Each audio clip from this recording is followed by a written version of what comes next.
আজকের গল্প অন্ধকারের হাতছানি। এটি আমার এক বন্ধুর বাবার সাথে ঘটে যাওয়া একটি ঘটনা। ঘটনাটি ছিল এই রকম যে তিনি অর্থাৎ আমার বন্ধুর বাবা ঢাকায় চাকরি করতেন। প্রায়ই সে ছুটিতে রাতে বাসায় ফিরতেন এবং বাসায় ফিরতে তার মোটামুটি বেশ রাত হয়ে যেত।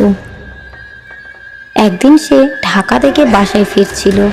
সেদিন আকাশে বিদ্যুৎ চমকাচ্ছিল এবং গুড়ি গুড়ি বৃষ্টি হচ্ছিল। তখন ছিল রাত প্রায় 11:30 থেকে 12টার মতো। সে একটি নির্জন রাস্তা দিয়ে হেঁটে বাড়ি ফিরছিল। যে রাস্তার পাশে ছিল একটা কবরস্থান। সে ছিল প্রচণ্ড সাহসী টাইপের একজন মানুষ।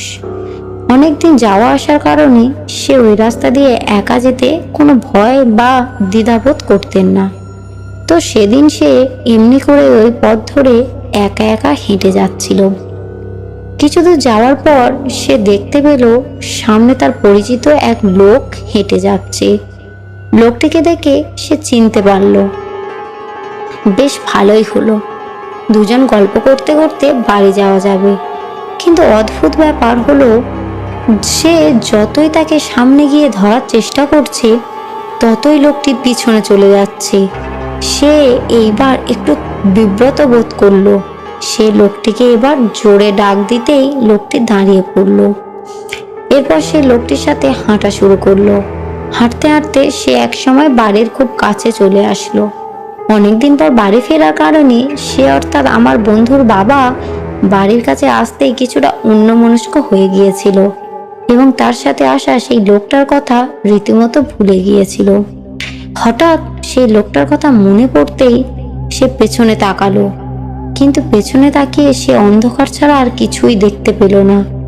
এরপর সে অতশত না ভেবে বাড়িতে চলে গেল এবং সবাইকে সবকিছু খুলে বলল।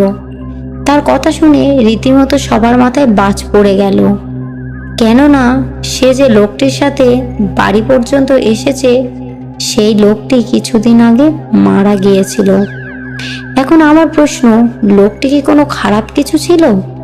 আর যদি খারাপ কিছুই হতো তাহলে সে তার কোনো ক্ষতি করলো না কেন? নাকি পরিচিত হওয়ার কারণে সে তার কোনো ক্ষতি করতে চায়নি? এর কোনো ব্যাখ্যা আমার কাছে নেই। গল্পটি কেমন লাগলো কমেন্ট করবেন এবং একটা লাইক করবেন। আরও নতুন নতুন গল্প পেতে চ্যানেলটিকে সাবস্ক্রাইব করবেন।